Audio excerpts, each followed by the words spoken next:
Hi, we are doing this derivative, the x to the power of x. We want to find the derivative. This is not, of course, not the basic function, but we just find the derivative by practicing the definition of a derivative, just for fun. Okay, this derivative is equal to, according to the definition, okay, this is the definition, right? This is the definition of a derivative. So we just extend using this derivative, limit h approaches to 0, x plus h to the power of x plus h minus x to the power of x over h. Okay. And then what? Then this is equal to the limit h goes to 0. This is x plus h to the power of h, right?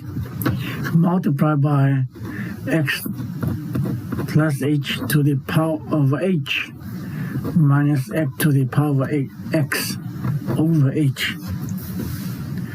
Okay. Then obviously that we want to extend these binomials.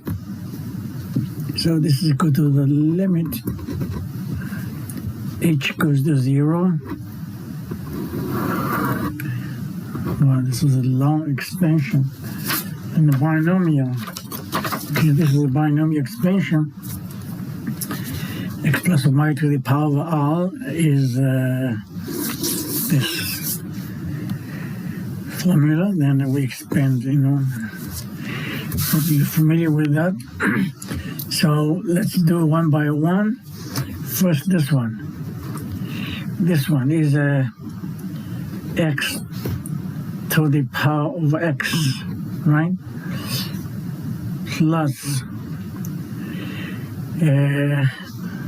next one is this, right? The x times x to the power of x minus 1. Then times h. That's the second term.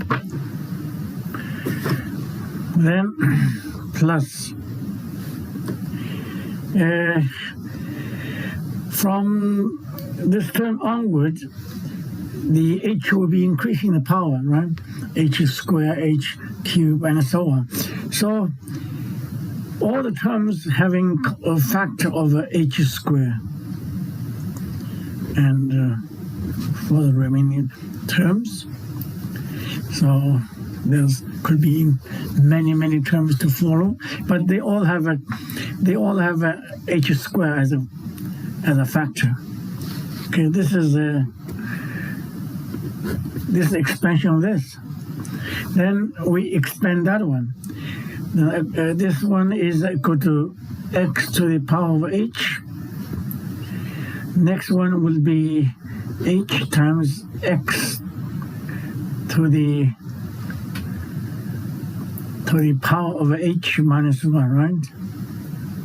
H minus 1 times h. And then from this term onward, they all have h squared. So h squared multiply something. Okay, then minus x to the power of x. All right, these are two expansion of the binomials. What we know that there are many terms here, but they all have a h squared as common.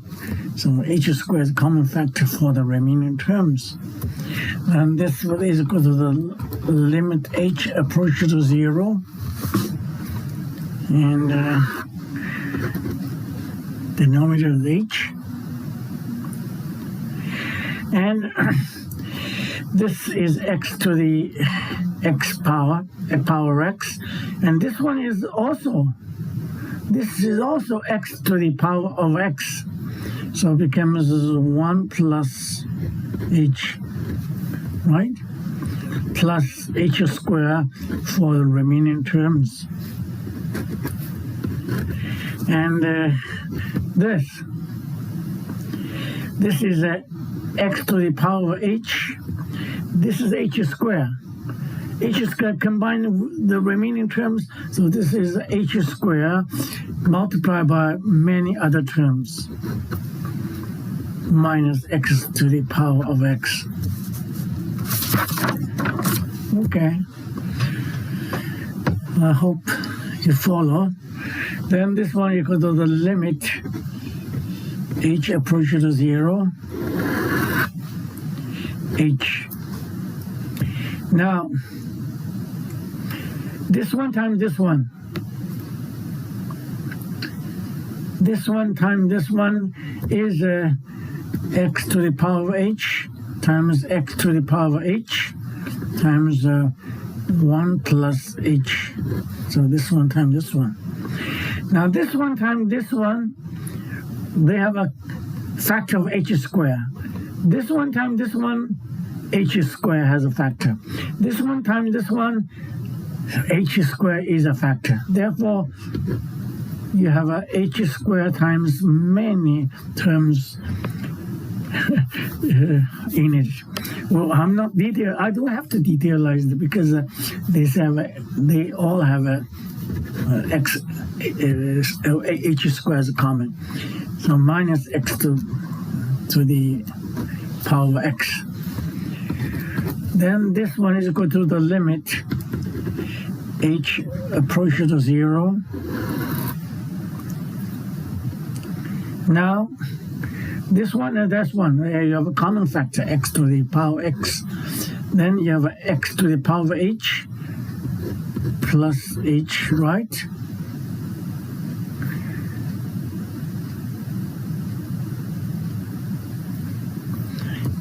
This one and that one has a common, so this is minus 1, right? Plus h squared to the remaining power, h. This one have a common factor, yes, take out. Okay, now, then we take the limit h, right? This one, you have two parts. This one over h plus this one over h. This one over h cancel with the one over h, and the other h, as h approaches 0, the whole term is equal to 0, right? So the remaining is this x to the power of x. This one, this is h, x to the power of h. 1 plus h minus 1. That's it. Yeah. All right, because this is equal to 0 as h equal to 0. Then this one is equal to, now since x to the power of x has nothing to do with h, so it can be taken out, right? X to the power of h. The limit h goes to 0. H x to the power of h 1 plus h minus 1, okay? That's right. Okay. Then what? We just find this limit, right? This is equal to x to the power of x. Limit h goes to 0, alpha. We consider this is alpha. Okay, so alpha is this. Let me write. Alpha is h x to the power of h 1 plus h minus 1. This is alpha. And now we'll consider e to the alpha and take limits. H goes to 0. We consider this. Then E is equal to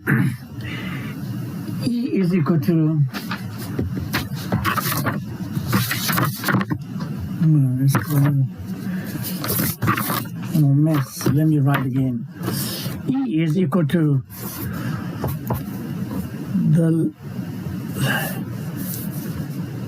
limit something goes to 0, 1 plus something over to the power of 1 over star. Okay, something.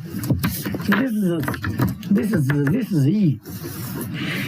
Therefore, I'm writing E as the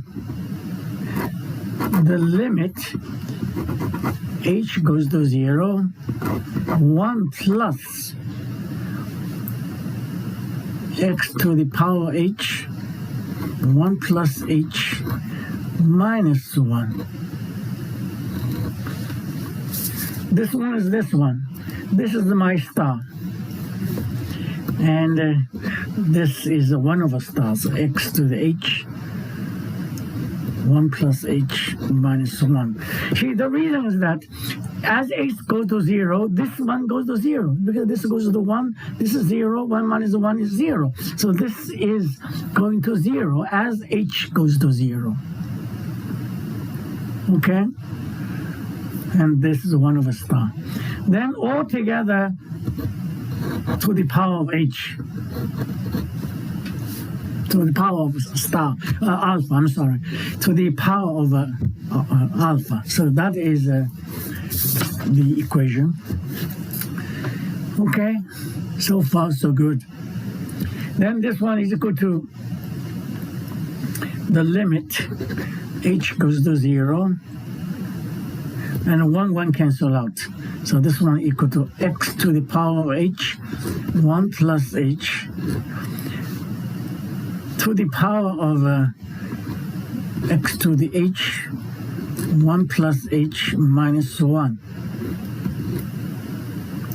No, here. This is 1. This is minus 1, huh? Yeah, minus 1. This is bracket here, 1 plus h. Sorry, it's a little messy.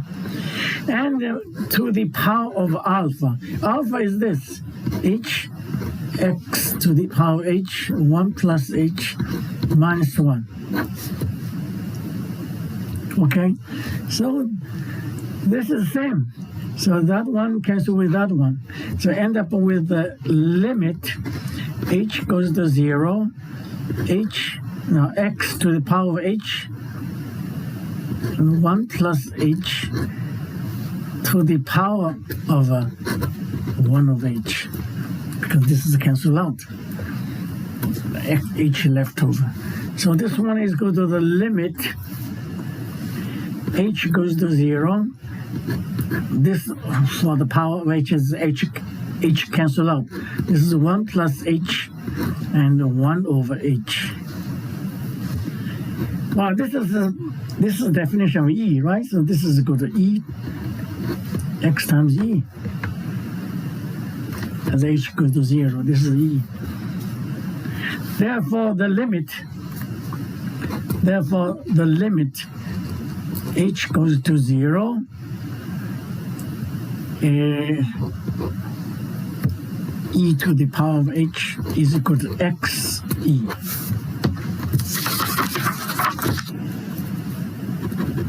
Okay, there's no equal sign. Okay.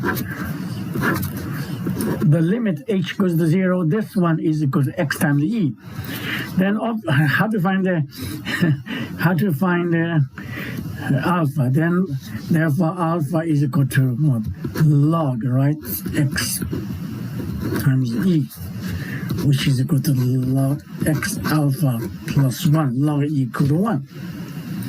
Then we are finished, because alpha is equal to log 1 plus log x. Therefore, the derivative x to the power of x is equal to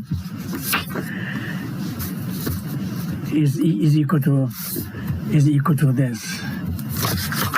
Is equal to x to the power of x times, instead of right of this, I write 1 plus log x. You know, there's a you can avoid ambiguity, x plus 1. So that is the final result obtained through the definition of derivatives. Okay.